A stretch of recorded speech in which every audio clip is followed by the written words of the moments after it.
themselves very proud and very accomplished and very advanced, it's very difficult for them to get access to the Lord's mercy.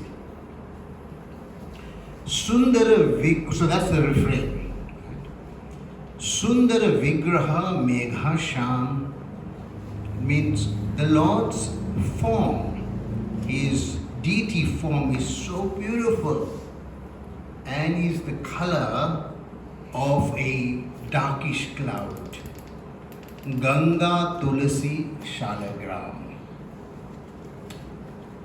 The Lord is worshipped with Ganga water and Tulasi leaves or Tulasi manjaris. And when He is worshipped on this particular form known as Salagram Shila, that's the stone form of the Lord, blackish stone generally in color, then He is particularly pleased. Bhadra Girishwara Sitaram. Bhadra means auspicious, and it is another name for Lord Shiva.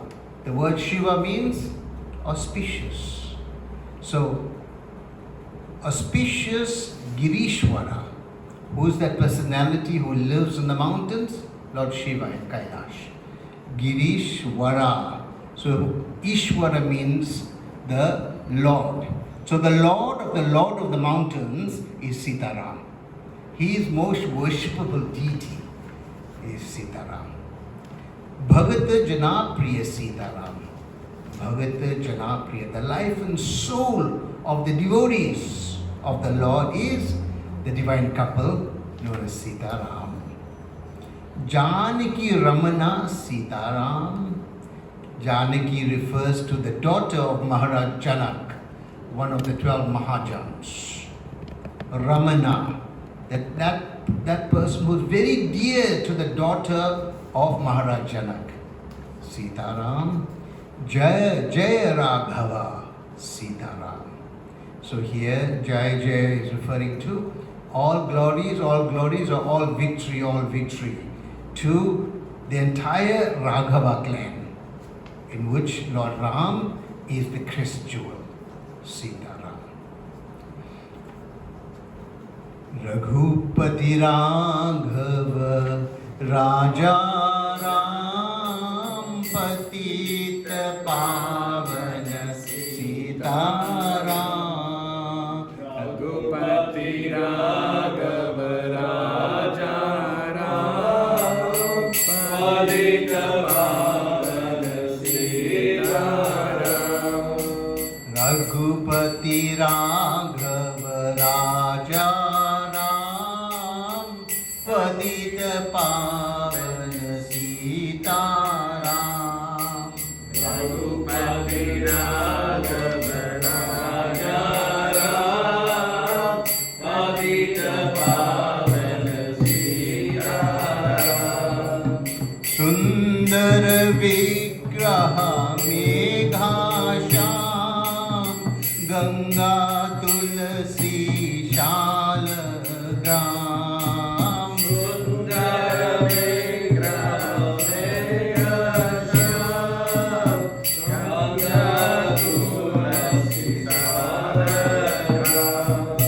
Sundar Vigraha Megha Sham Ganga Tulasi Shalagram.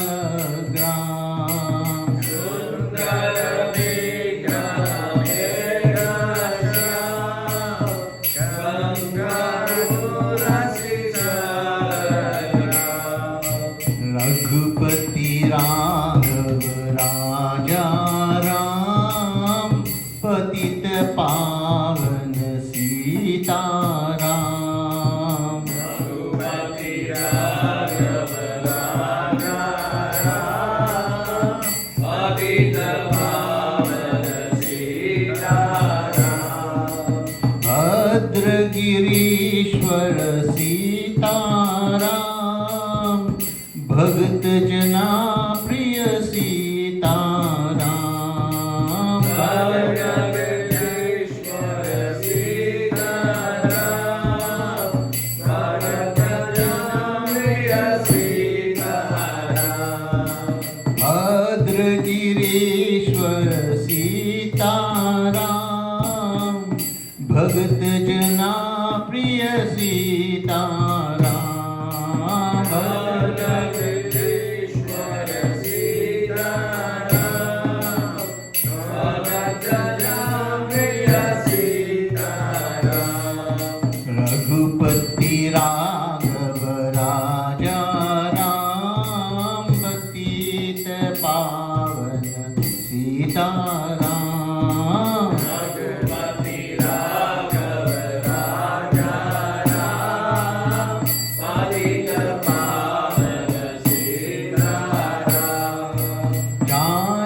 जय जय राघव सीताराम जानकी रामन सीताराम जय जय राघव सीताराम रघुपति राघव राजा राम पतित पावन सीताराम रघुपति राघव राजा राम पतित पावन सीताराम रघुपति राघव राजा राम पतित पावन सीताराम रघुपति राघव राजा राम पतित पावन सीताराम निताय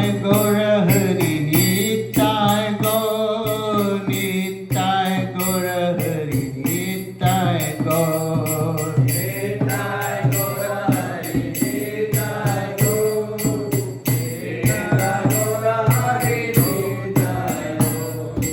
निताय गौर हरि निताय गौर निताय गौर हरि निताय गौर निताय गौर हरि निताय गौर निताय गौर हरि निताय गौर निताय गौर हरि निताय गौर जय जय प्रभुपाद प्रभुपाद प्रभुपाद जय जय प्रभुपाद जय Prabhupada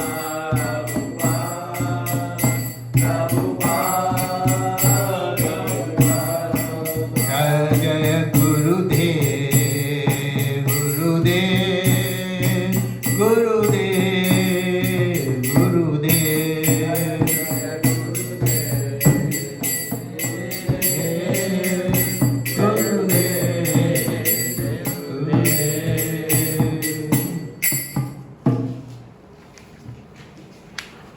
So today we will be reading from Bhagavad Gita, chapter 17, text number 15. Om Namo Bhagavate Vasudevaya.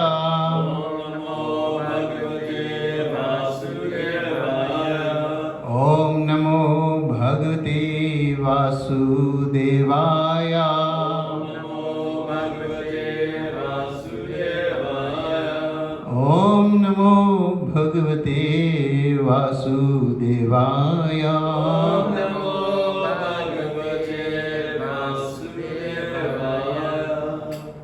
The chapter is entitled The Divisions of Faith. Anudvega karam vakyam satyam priyahitam chayat swadaya abhyasanam chaiva vanmayam tapa uchyate.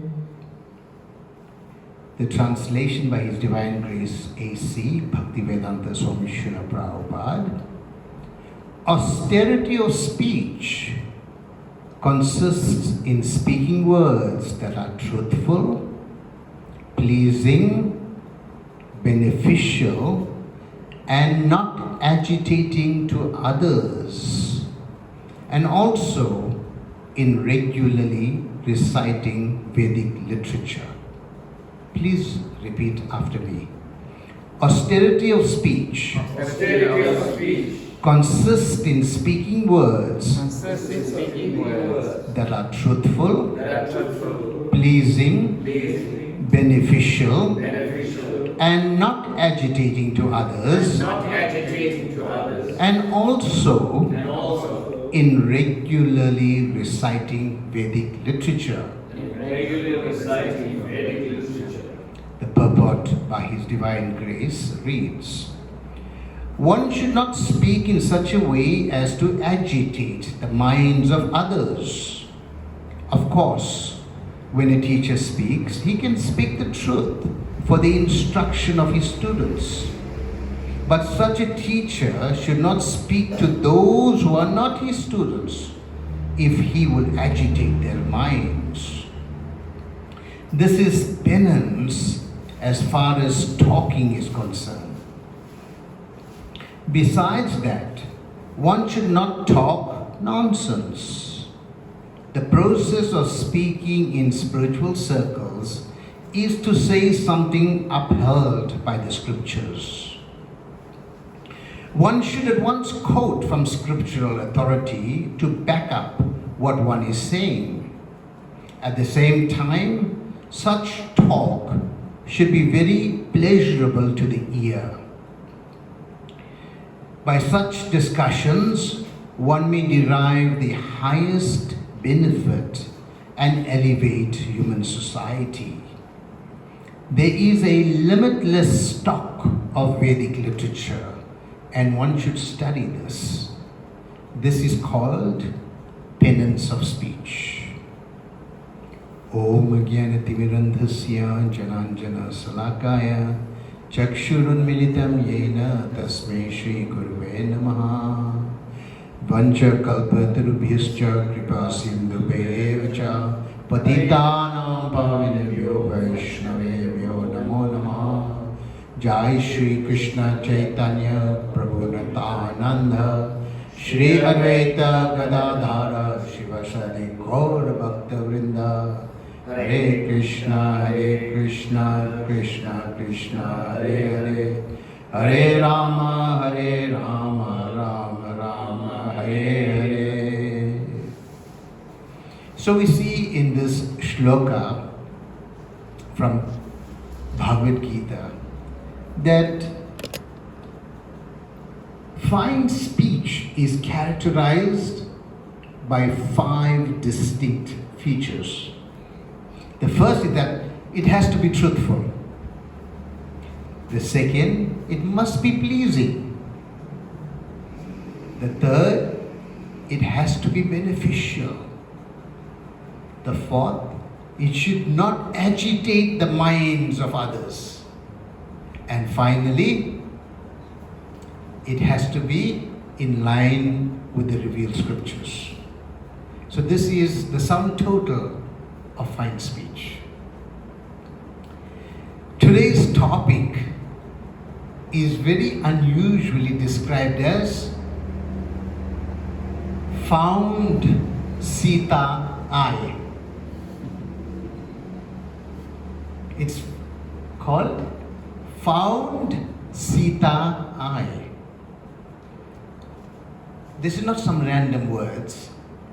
It is the exact same Sanskrit words that Hanuman used when he was conveying the news from a distance to those within earshot of Ram and Lord Ram himself.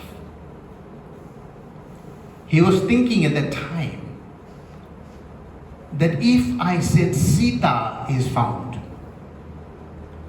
just by mere mentioning of the word Sita, Lord Ram was already in a very forlorn state. And he had indicated so before he sent his emissaries all around the planet to look for Mother Sita. That what is he going to do? How can he even go back to Ayodhya, which is now, was hardly 2 months away when they started to look for. And this is 2 months from his 14 years of exile. Less than 2 months. How is he to go back? What will he tell the residents of Ayodhya, his parents, his mothers? How will he face them? So therefore Hanuman was thinking, he can't say Sita is found. Can't use a name first.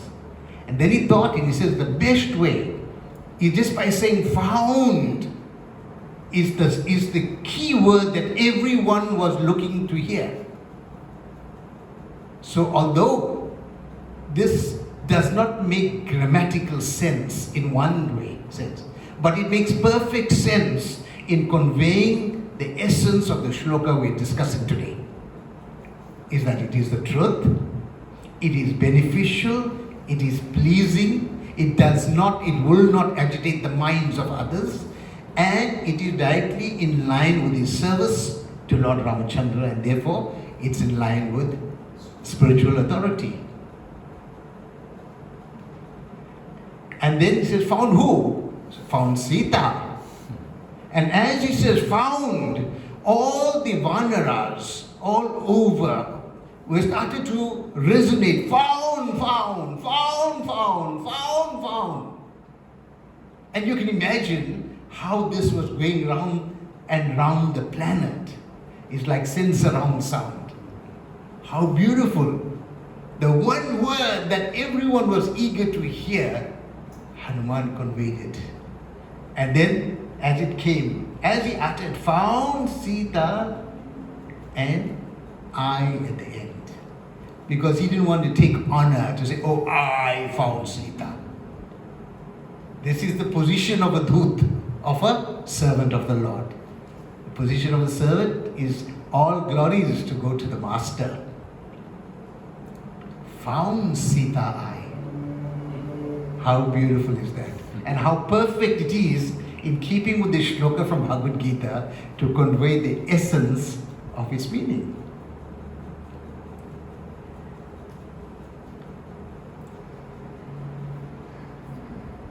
In the Brahma Samhita, it is described that the spiritual world, at every step, there's dance. It's a dance. Nobody walks like the way we walk. Each step is a dance. Each word is a musical note. It's song. When the whole sentence is recited, it's poetry. And we can see the whole Bhagavad Gita is poetry. The whole of the Ramayana is poetry. The whole of the Srimad Bhagavatam is poetry. The whole of the Chaitanya Charitamrita is poetry. In keeping with the essence of song. So fine speech is always pleasing. And we can see how that the more advanced a person is, the finer will be the reflection of his speech. And it is not just limited to speech. For example, Garuda, the carrier of Vishnu, through the flapping of his wings, the sound that it makes are the hymns of the Samaveda. Can you imagine that? Because everything we do makes a sound. When we walk, when we talk, everything we do makes a sound. But Garuda is so Krishna conscious, he's so conscious, he's so pure in his service, thoughts and deed, that every facet of his existence resonates with spiritual power and sweetness at the same time. So too it is with all the exalted devotees of the Lord. We see that the verse that describes the entire spiritual world says, Katagaman Natyam Gamanam Api Vamshi Priyashaki. And in this shloka, the entire spiritual world, every facet of the spiritual world is described in one verse. That all water is nectar. Every day is a festival. The main attendant is Krishna's flute. All the cows are Surabhi cows. And Krishna, the Supreme Lord, is always surrounded by very advanced and exalted personalities. As we are seeing in this instance, in the case of Hanuman.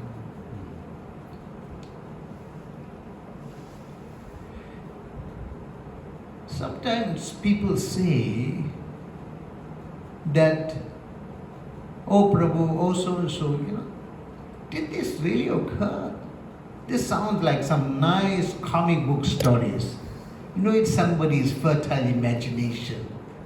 Like how we get J.K. Rowling's.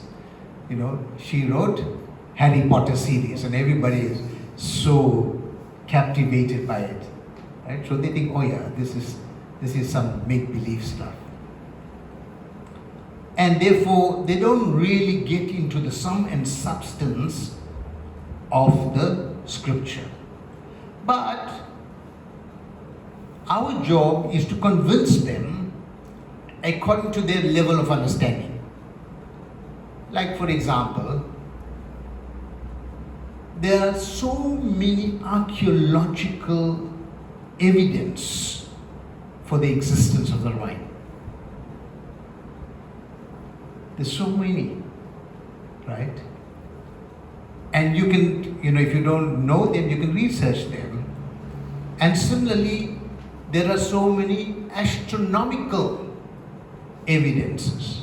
Like for example, when the Lord appears, what was the constellation of the planets? And therefore, today, with today's technology and know-how, one can use that to figure out when that constellation occurred in the past, at which moments in time. And therefore you can start to pinpoint time of these events. And then there are geological evidences, like the Sanjeevani plant that Hanuman brings, only grows in the Himalayas. It's not indigenous to Sri Lanka. And therefore you can see that ties in with Hanuman's journey from Sri Lanka to the Himalayas, where his footprint is. There's evidence of his footprint in the Himalayas. Bring it back. And his footprint is also in Lanka. So there's geological evidences. Like the sandstone that formed the Setu Band, the bridge, which is called Adam's Bridge in English, between Rameshwaram and Lanka. The stone that's all there is very different from all the surrounding geological stones and architecture. And then there is multicultural civilizational memory. This means that different cultures over a long period of time are saying the same thing. Like in the northern will be the Hindi-speaking Hindus. In the south, you've got the Telugus. In Asia, you have others like the Thai and the Cambodians and all, who are already linked to Lord Ramachandra. And they provide evidences as well. And all these evidences are in tandem. That nobody is saying differently.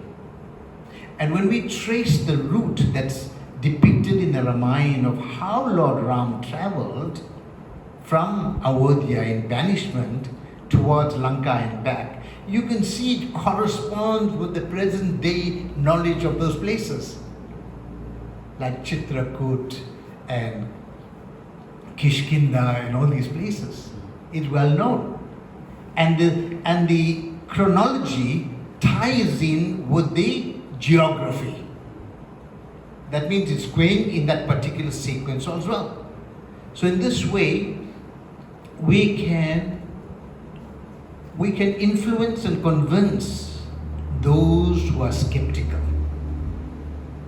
Of course, for the devotees, such kind of logic and all is not required. Because devotees of the Lord rely on Guru, Shastra and Sadhu to determine what is right and what is not. What is real, what is not. What is the supreme absolute truth and what is, phantasmagoria. So, however, people when they are too engrossed in the material affairs of the world and influenced, whose consciousness is influenced by this, they have grave difficulty in surrendering to Guru, to the Shastras, and to the saintly people.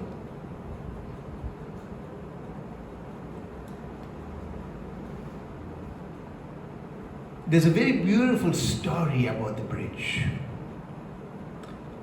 Once,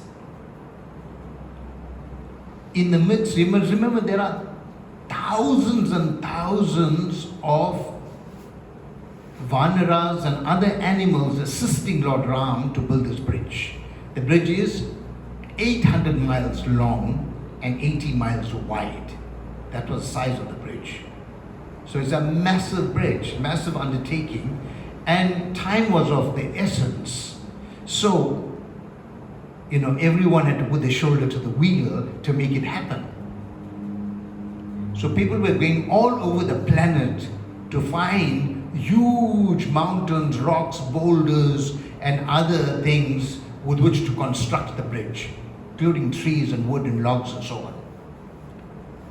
So whilst all this was happening, a tiny squirrel was jumping up and down, moving a pebble at a time. And some of the great Maharatis were moving mountains, said, hey squirrel, we appreciate what you're doing, but can you make some way for us? We are doing the real work here.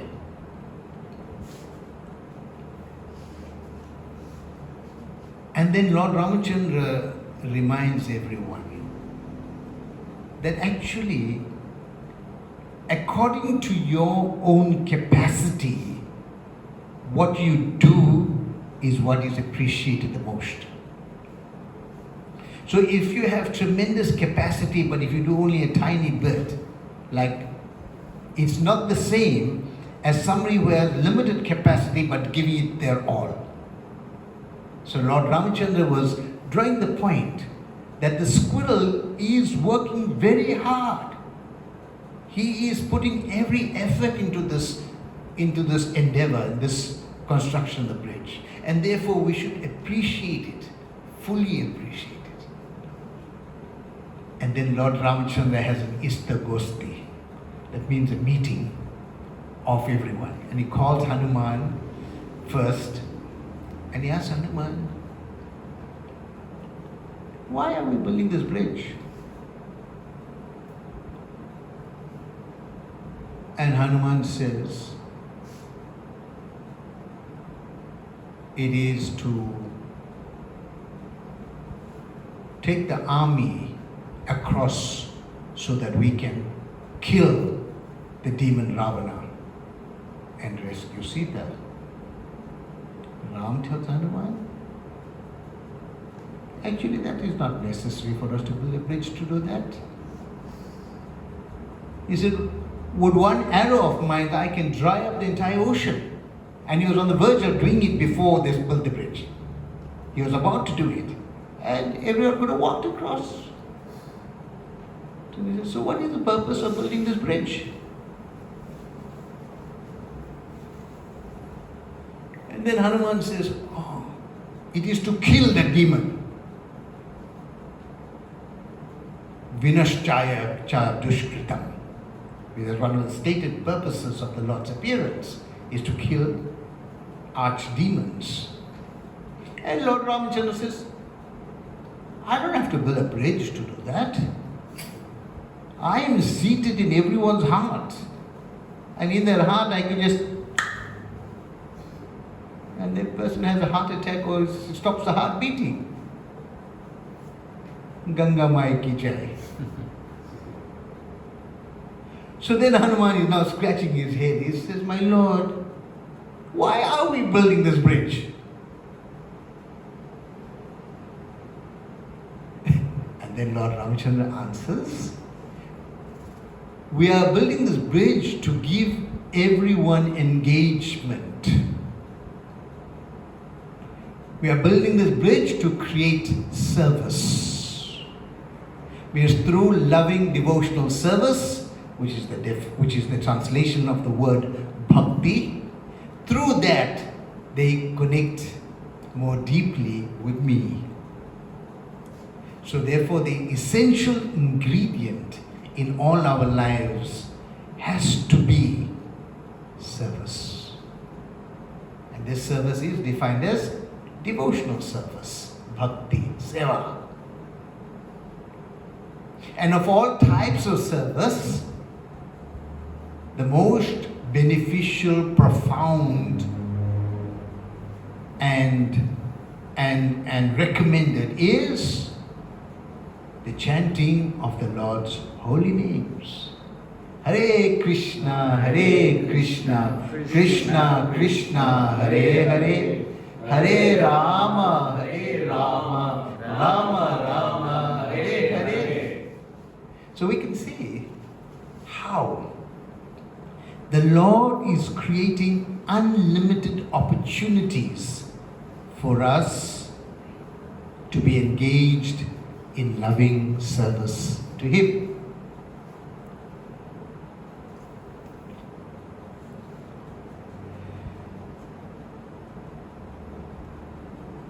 I will take you to two incidents that occurred after Lord Ramachandra returns to Avodhya. And the first is with Hanuman and Narada Muni. Narada Muni is Hanuman's vocal guru. Vocal means voice training.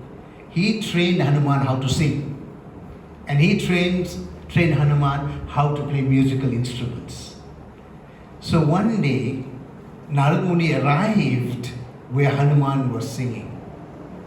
And at that time, hearing the pure sound vibration emanating from Hanuman's heart filled with love, that he began to swoon in ecstasy. And at one point his veena fell.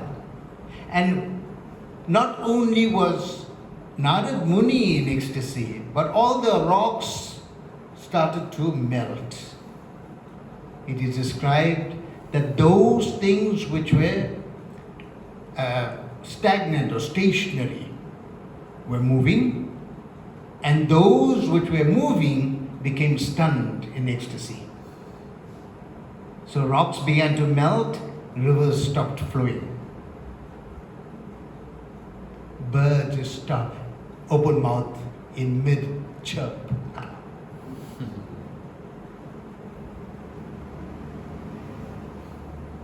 And after a short while, when Hanuman had stopped singing, Narada Muni realized that his veena had now become stuck in the rock which was liquefying before, and now when he stopped singing, it solidified and the veena is stuck. And he tried his level best to wrest the veena free from the rock, but he failed. So he thought, what is the way for him to get the veena back? Obviously, to get Hanuman to start singing again. So he requested Hanuman, please Hanuman, sing, sing, sing. And Hanumanji started walking away. And as he started walking, Narada Muni is following and Hanumanji started running. And Narada Muni started running behind him. And eventually Hanuman goes to Kishkinda and he's running here and there in every nook and cranny. He's going through, and Narada Muni is going through, following him through everywhere. This was Hanuman's ploy to get the dust from the lotus feet of a pure devotee of the Lord to be sprinkled on every spot of his beloved master's abode in Kishkinda with Sugriv. And in this way, he was helping to spread the mercy to all those in Kishkinda who were otherwise bereft of Narada Muni's mercy. So this is the nature of a devotee. Fine speech culminated fine singing. Just a natural extension of fine speech. And you can see how he is so smart that he realizes that he he could engage Narad Muni to benefit the fallen people in Kishkinda. I'll tell you one more story and then we'll open up to questions.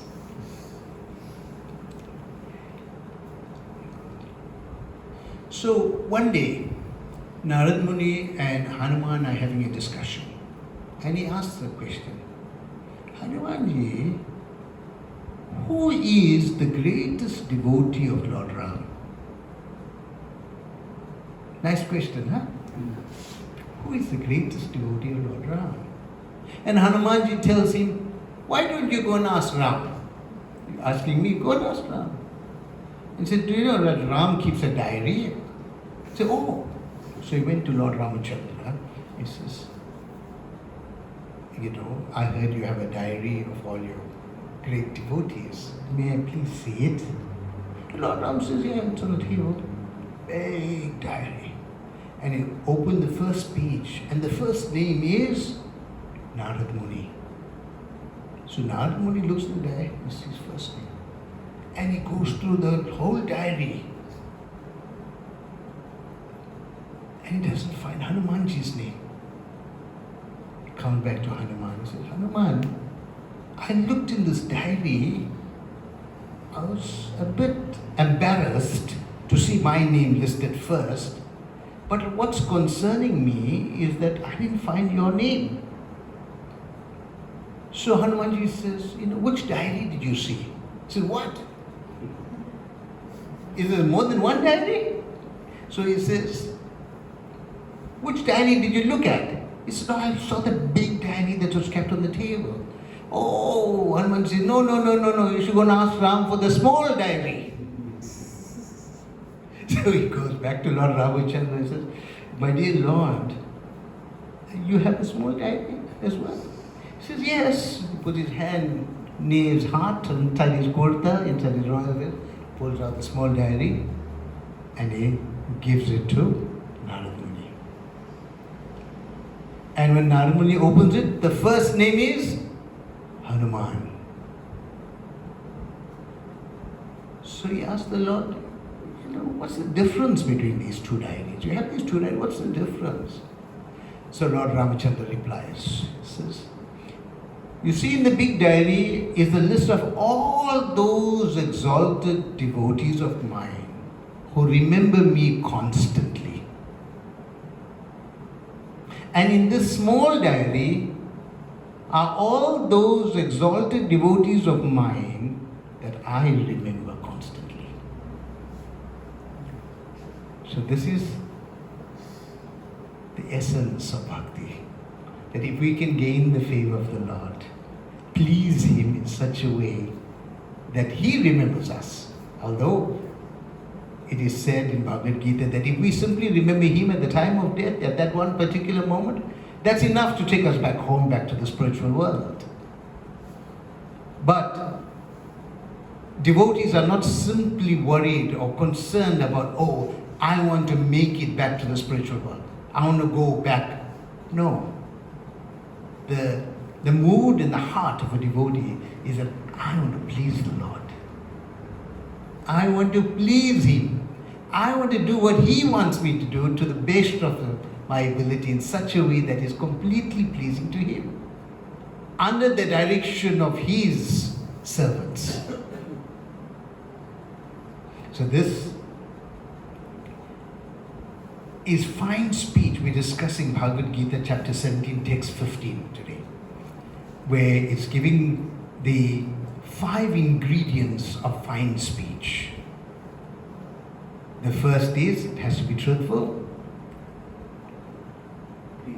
it has to be pleasing, beneficial, must be beneficial, that's 3. 4, it should not agitate anyone, that's 4 and 5. scripture. Yes, it must be spiritual. Right? Those are the 5 ingredients of fine speech. And the way we cultivate that quality is through hearing. The more we hear spiritual subject matter, the more we develop the taste for hearing, the easier it becomes for us to chant the holy name. The culmination of all fine speech is in chanting the holy name. The perfection of our speaking propensity is chanting of the holy name. So the more we hear, the easier it becomes to glorify the Supreme Lord. So therefore, I would applaud all of you and thank you for attending today. You have shown that you already have a penchant for hearing, and may you develop this more and more, because it's Shravanam Kirtanam. Shravanam means hearing the messages of Godhead. And from Shravanam, the consequence is Kirtanam. Kirtanam means glorifying the Supreme Lord. Shravanam Kirtanam. So, I wish you all a very happy Ramnami. May Sita, Ram, Lakshman, Hanuman bless you and your families unlimitedly, and may you all develop pure love for the Supreme Lord and His consort in this life. Thank you very much. Hare Krishna. Hare Krishna.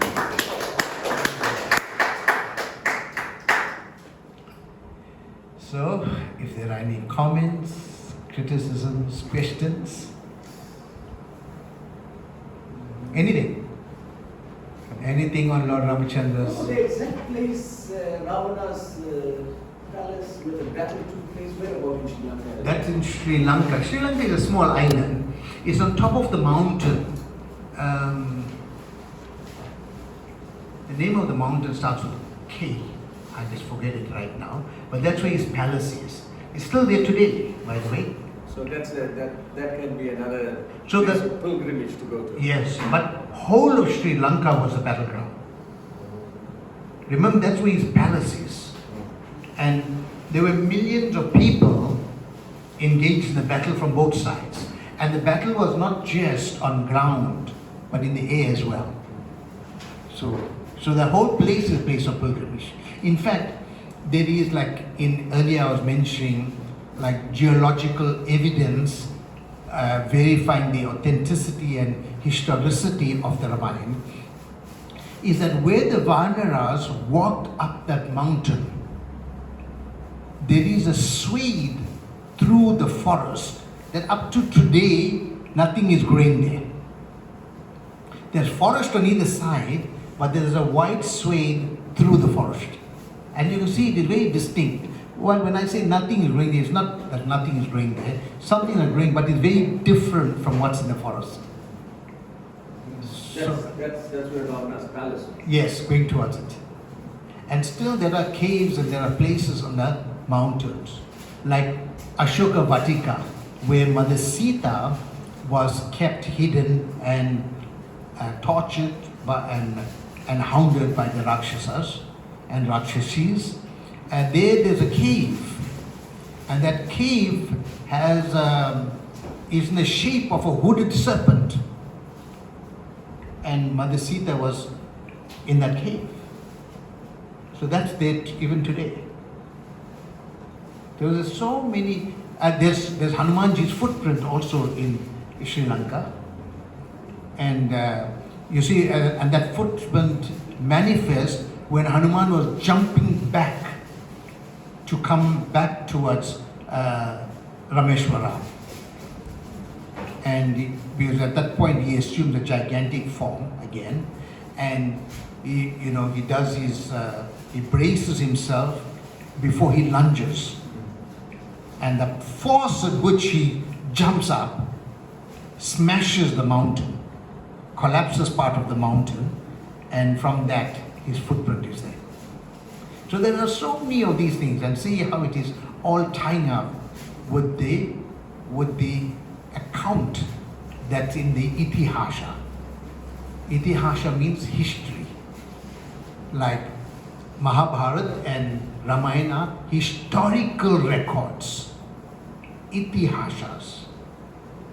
Mahabharata means history of the planet of Bharatvarsha. The whole planet's history. Yes, Prabhuji. You've been there. Yeah. Sri Lanka. There's a lot of places to go to. A lot of amazing places. Like Rameshwaram, there's that, in the Rameshwaram there's a temple that has a lingam carved by the hands of Lord Ram. Yeah. Because before Lord Ramachandra crosses the ocean, he seeks the blessings of Lord Shiva. That's Rameshwaram. He makes a lingam. Yeah. Beautiful story about that. So, any question, Prabhuji? Yeah, not found Sita, Yes. A lot of people think that, and you said that's a conclusion of Bhagavad Gita, that self-realization. The self is I. So how am I praying? So, in other words, you're saying that people have to realize the whole purpose of that is the I. And the Sita, the people don't know where Sita is. You see Ram, they don't know where Sita is. So when you are talking to us as Sita, that's the I. Yeah, the whole purpose is to find Sita in our lives. Our lives. Because Sita is Bhakti Devi. She's the personification of devotion. So we are searching for devotion. Yes. Everyone is on this quest through millions and millions of lifetimes, through millions and millions of planetary systems throughout our eternal time in this material world. We are longing and searching for that happiness which comes from Bhakti. But we've been looking in the wrong places for so long. So we are actually all looking for Bhakti. This journey of Hanuman to Lanka, finding Sita and back, is our own life's journey of Bhakti. And therefore the I is always last, like you mentioned. And like Hanumanji has shown us. I is last. I is insignificant. I is ego. We have to banish this false ego. And our true ego is what? Jivera Surabhaya Krishnera Nityadas. Our true ego means identity. So our true identity is to eternally remain the servant of the Supreme Lord. The false ego or the false identity is, I am the Lord and Master. I'm in charge. I'm the boss. You listen to me. The more people I have under me, the bigger the boss I am. That's the false ego. Yes. Good point, Prabhuji. Thank you for that point. He's going to Ramayana. Swami went on Saturday to our temple. He reminded me having a Ramayana Ramnami. Oh, on Saturday. Actually, I'm giving the Bhagavatam class in the temple, Sri Sri Radha Radhanath. I'm doing the Bhagavatam class at Sri Sri Radha Radhanath on Thursday morning. Yeah. And I'll cover. Yeah. I've got a question. Yes, Prabhuji. When Ram was searching for Sita, it appears like there wasn't a very big urgency to rescue her because Ram was helping Bali, and then also there was some demons in the forest that he had to attend to, and also Sita, it didn't seem like an urgency to see Ram because when Hanuman came to rescue her, she refused to be rescued. So can you just explain why? Okay. They were so patient and tolerant and didn't just rush and... Okay. That question is packed with many, many, many detailed points. Yes. Right? Let's try to unravel them quickly. Yes. It's not true that there was no urgency. Mother Sita had spent 10 months in captivity. 10 months. And when Hanuman found her, there was only 1 month left. And she even told Hanuman that I had taken a vow, she says. I had taken a vow 2 months ago. I'm sorry. I had taken a vow 1 month ago, so that makes it 2 months. So I had taken a vow 1 month ago, Hanuman, that if in the next month, so that means in 2 months from that time, if I am not rescued, I will give up my life. This is becoming intolerable. Okay. Right? She was being persecuted so much.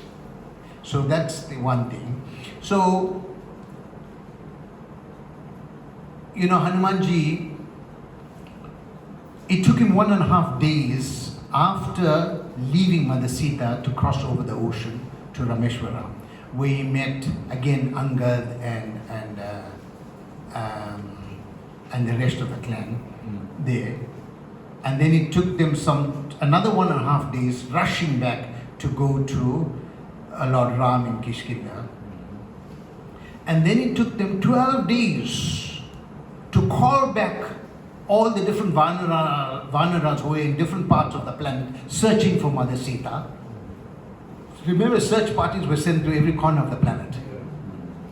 And far and wide, some of them were in America. Yes, some of them were in Africa too, for sure. Right? So that to bring them back. It took 12 days to bring them back and become organized for the whole troops to go towards Lanka. So that means getting all the resources, getting all the bhoga, getting the cooks, getting all the support structures for the army as well. And to move back in this big group at the ocean. Lord Ramachandra was praying to the ocean for 3 days. Please, give us passage. Allow us to cross you. And the ocean, under the influence of Ravan, had become extremely stormy and turbulent, making it impossible to build the bridge. Eventually, Lord Ramachandra took out his arrow and said, this is it. Either you comply or this is the end of you. And then, Varun Dev, who is the deity in charge of the ocean, the demigod, he came out and then he came to his senses, recognizing who his real Lord is. And then it took 5 days to build the bridge. So how many days this is already? 3 days to go back to Kishkinda, 1.5 to cross, 1.5 to get there. 12 days to assemble everybody and to round everyone up and bring them in. 12 and 3 is 15. 5 days to build the bridge. Or 3 days they waited first. That's 12 and 3, 15, 18 days. 5 days to build the bridge. That's 23 days. 7 days is the war. The war between Lord Ramachandra and Ravan and his cohorts took 7 days. And now this is on the 30th day of the 2nd month. If the sun set, Mother Sita was going to leave her body. And if the sun set on that day also, Bharat was going to leave his body.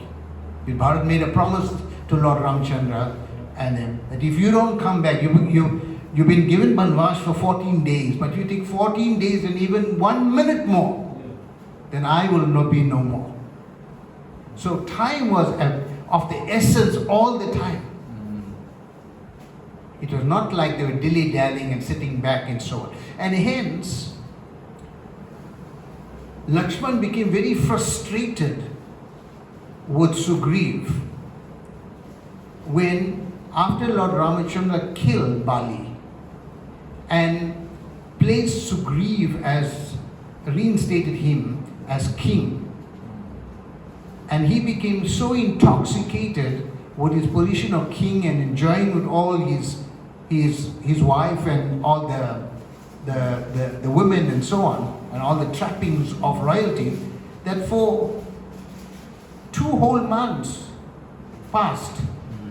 And here Lord Ramachandra and Lakshman is sitting on in the forest waiting for him to come back. And he forgot about it. Just like us.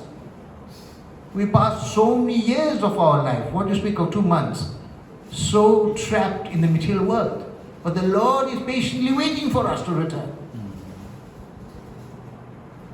And eventually, Lakshman ran out of patience. And he sent a message that, listen, you better come out now because I'm going to kill you. If you don't come out now, Lakshman has sent a message that he's going to kill Sugriv. So Sugriva, fearing for his life, ran with his tail between his legs, came out, apologized. So it's like this, time got wasted like this, but not because the Lord was not focused on his mission, is because of all the ancillary people around who are delaying the Lord. In the same way that we are procrastinating and we are diverted from our real mission. Okay? There's another deeper side to the answer to your question. And that is that love in separation is deeper than love in union. So at the time when Mother Sita was separated from Lord Ram, her consciousness was heightened in terms of a meditation, remembrance, and an appreciation of Lord Ram. So they were both relishing that Vipralamba Bhav.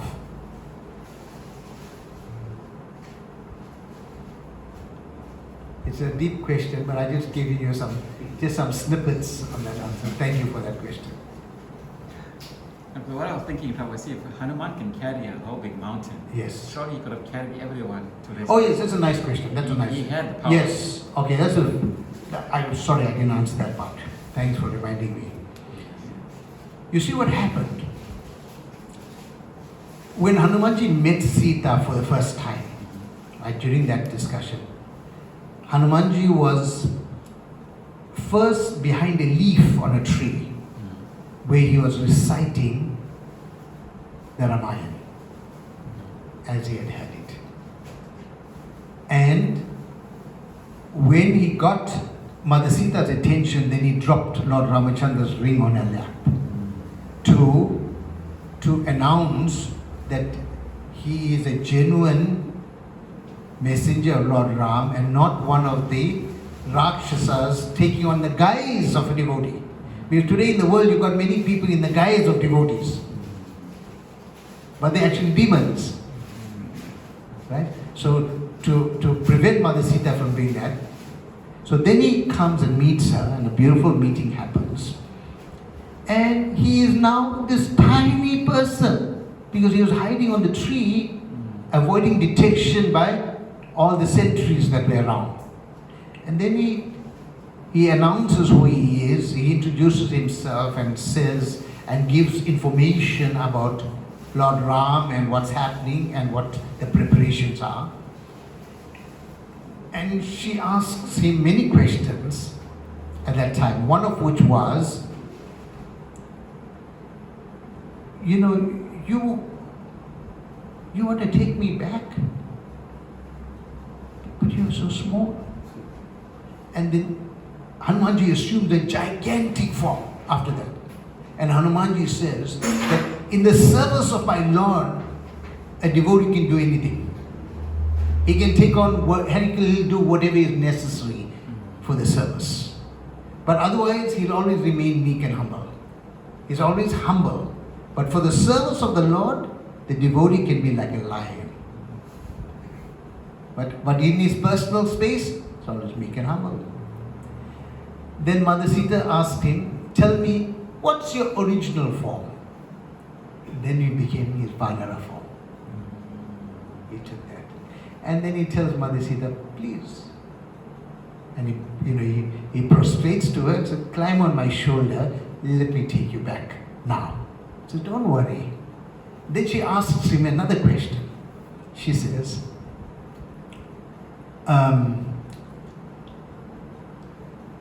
what are the Vanaras like? What are the army like? We can see you, but what about the rest? And Hanumanji says, everyone is either of equal ability or greater ability than me. Just see what a beautiful answer he gives. Again, fine speech. We're talking about how to speak, right, today. And we're using Hanuman as the example in this meditation. And he says, he's praising everyone. that all the devotees of the Lord are as good as him, if not superior. One is that that's how he generally felt, because the devotee is of unlimited ability. The devotee is not limited. And the other is he wanted to sow confidence in the heart of Mother Sita, because for so long she had been barraged with disinformation. Like the Rakshasis will say, oh, your Ram is a wimp. Just see him. He can't even come to rescue you. Such big talk. And they'll go on, in this way. Creating politics. Right. Okay. So then Hanuman said, Ma, come. Let's take you back home now. You don't deserve to spend another minute in this ugly place. And she says, wait a minute.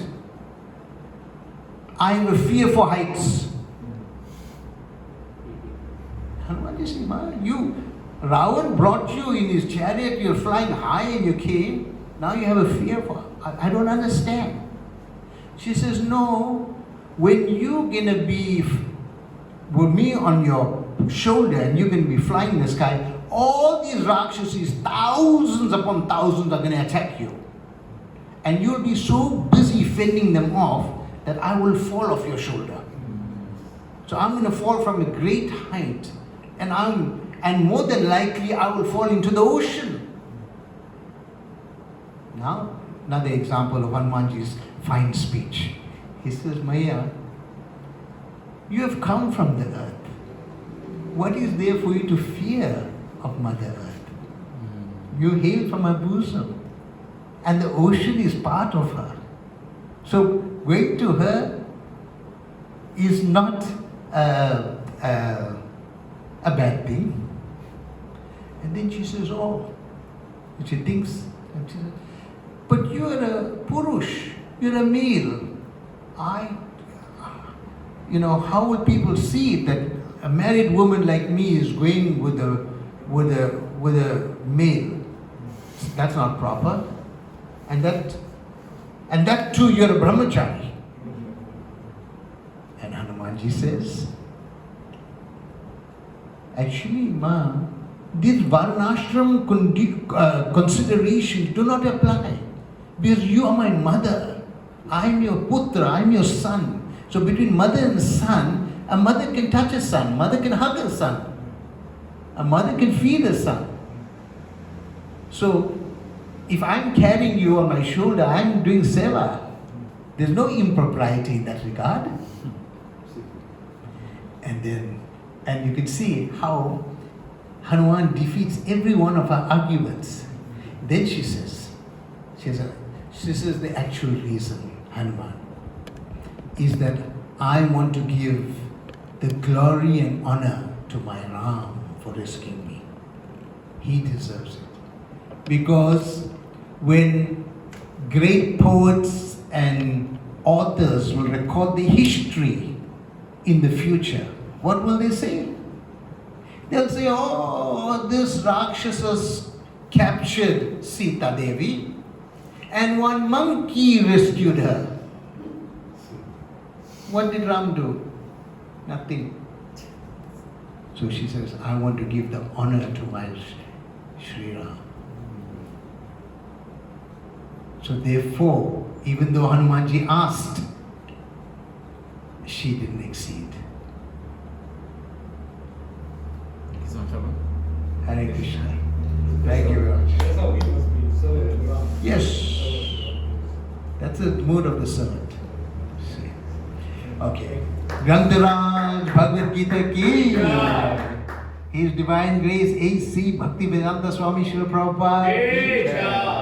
His great Jagadananda Pandit Prabhu ki. Jai. Hare Krishna.